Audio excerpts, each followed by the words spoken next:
This tutorial is part 1 of the setting up for the capture of raw images using the camera2 API.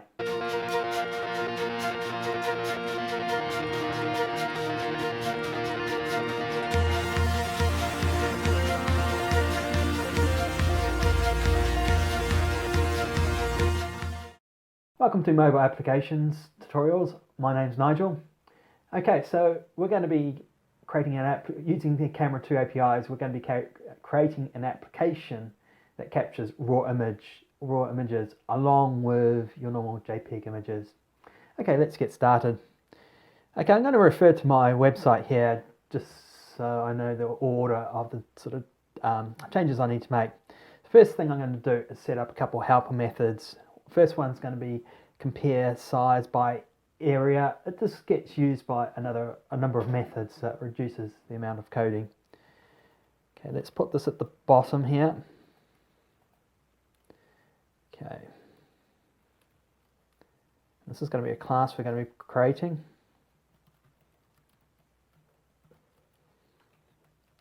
And it's called compare size by area. It's going to be used for the JPEG sizes, the raw sizes, just to get the largest value for us to save. And it implements a comparator, which is a size.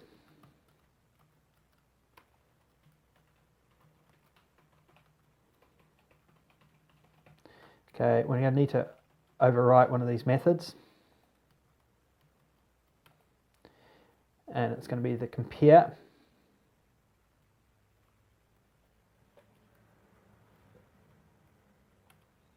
As such. Okay. Now we want to return a sign num.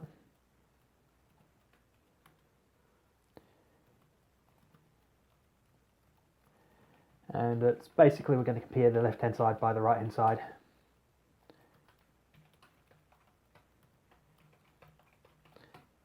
Get width times get height, then we want to get the difference between the right hand side.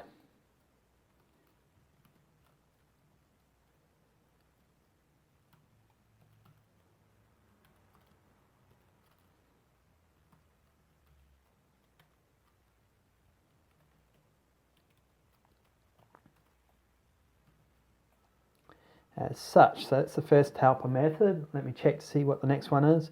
Next one's contain. So we want to see if a certain array contains a certain mode from camera.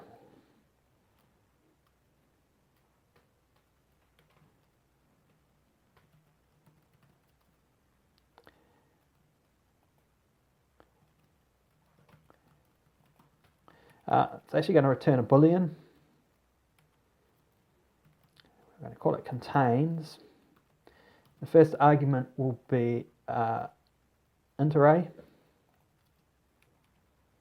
and it's going to be represent the modes, and the second one is just going to represent a mode, particular mode. So we just want to check if a particular mode resides in the array. So let's just first check that we do have modes.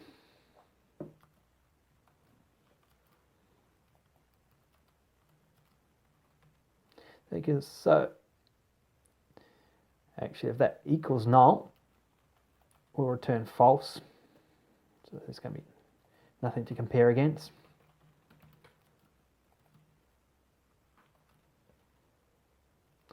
Now let's traverse through the array just to see if our mode's there or not. Set up a member to represent an element in the array, and then it's called modes. So if a particular mode, equals the mode we're comparing against, we will return true.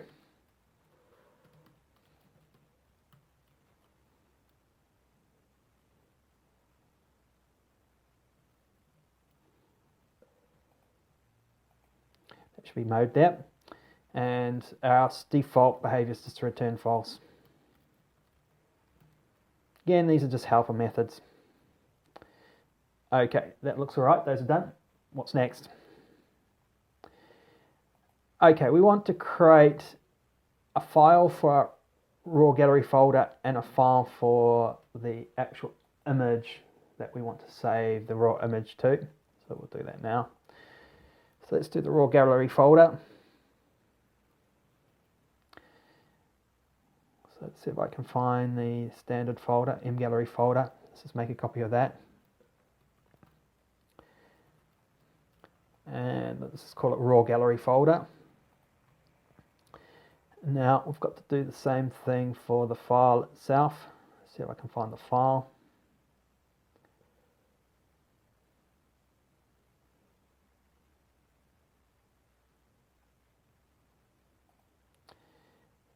So here's image file here. So again, I'm just going to copy that and I'll call it mraw image file.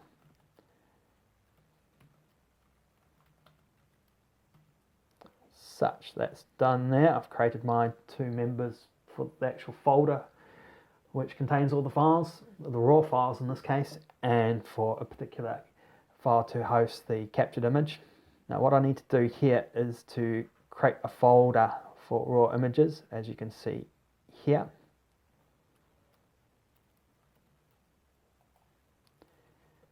So if we go to create image gallery,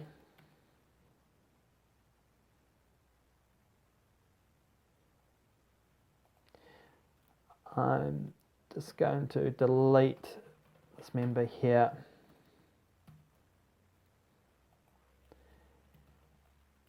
And I'll call this particular one JPEG images.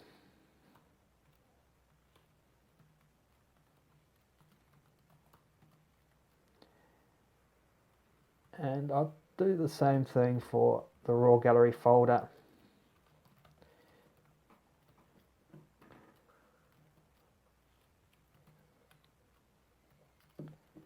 And we'll call this raw images. So we're creating a folder to host, separate folder to host the raw images.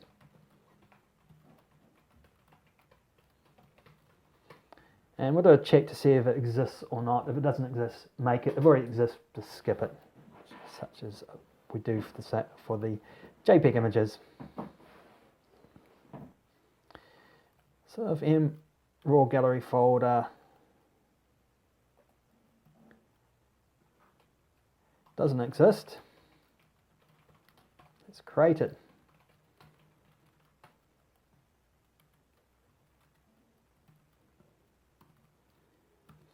Okay, so we've created our two folders, one for the JPEG images, one for raw. What next? Okay, now we need to create a raw image file. This will happen every time we want to take an image. So we've got create image file here. I'll use this as a template.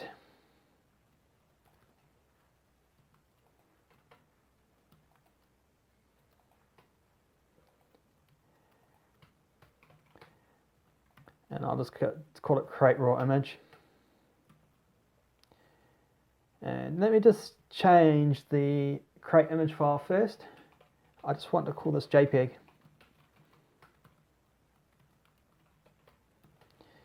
And now I go to the create raw image file and I'm going to call this append raw at the start of the name.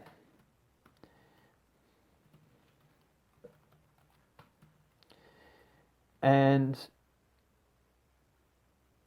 we're not prepend raw at the start of the file name, and append at the end of the file name. Instead of JPEG, because we're capturing raw, it's going to be a digital negative we're going to create. So let's call it DNG to represent digital negative. And it's going to get created in the raw gallery folder as such. So let me just check that. So our file name is prepended, going to have raw at the beginning of the file name. At the end of the file name, we're going to append digital negative for raw image, and it's going to be created inside the raw gallery folder. Okay, that looks all right for me. Let's see what is next. Okay, so we're going to create camera characteristics and initialize it in the setup of the application. The camera characteristics is required for creating our digital negative as such, a digital negative object that we need to use to write to the file. Okay, so create camera characteristics. I'm going to create this under the camera ID here.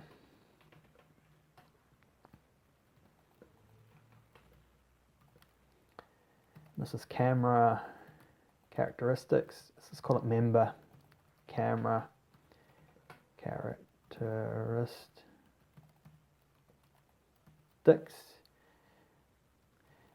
Now let's go to the setup and initialize that.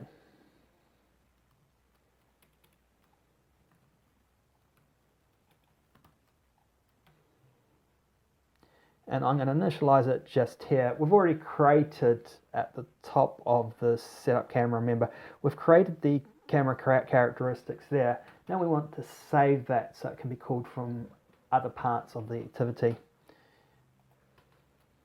So underneath there, camera characteristics, and assign it with the camera characteristics we've created there as such. Okay, so we've initialized that. Now we need to create an image reader for our raw image and create an available image listener for that image reader. So let me try and find the image reader so I can just make a copy of it. Here it is here. So I've got image reader here. Let me just copy and paste this and this.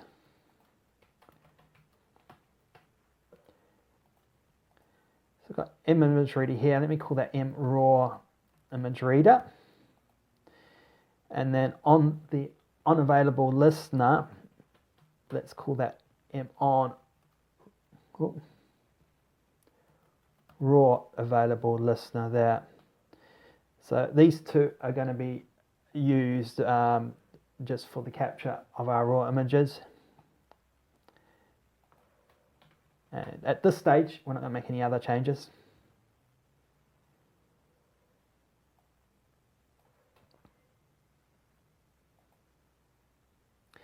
Okay, now we need to go into the actual setup itself and do the final parts of the initialization for the setup process.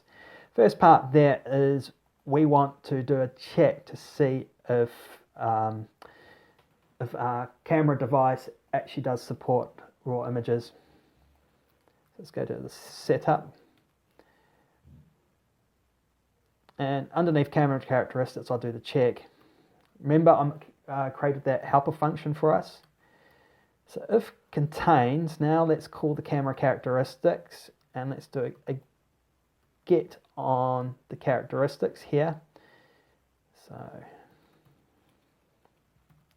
to call the camera characteristics. So we want to do a check against the available capabilities. And what we're looking for is a raw capability there. So, and just let me pin not. So we want to see if it doesn't contain this, and then we're just going to skip it inside the for loop there. Okay. And underneath there, let's do a check for available capabilities raw. And let's just skip the rest of the part of the loop. Yeah, as such. So if it doesn't contain, if the camera device doesn't contain the capability to capture raw images, let's check for another camera device that does. Okay. Now we're going to want to use the largest raw size images to capture. And I suppose for serious photographers, you want to get the full size raw image anyway. You want all the pixels to do your post-processing with. So let's get the largest raw size.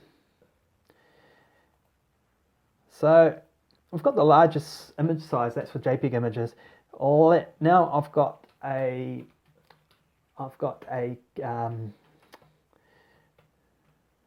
go to the bottom here. Now that I created this compare size by image area, I can use that just to reduce a bit of the coding here. So let me just remove this coding here and compare size by area. This saves a bit of coding here. So let me just copy this line of code here. And I'll say largest raw image size. And what I want to check here is for the raw sensor as such. So basically from the camera characteristics, I want to extract the largest raw image dimensions here. And just that little, let's fix this as such. Tidy up the code here.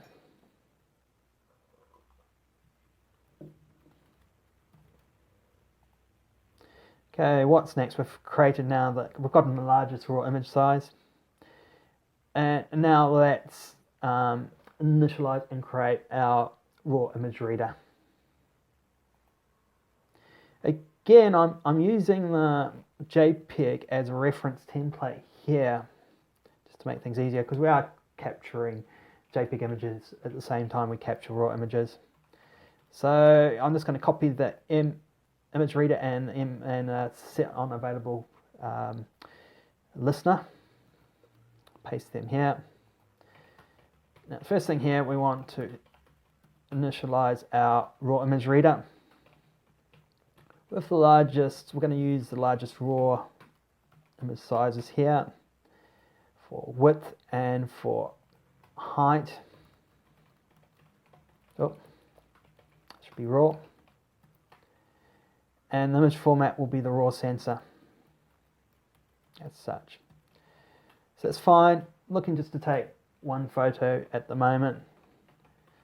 And for the unavailable listener here, we want to provide it the raw unavailable listener as such.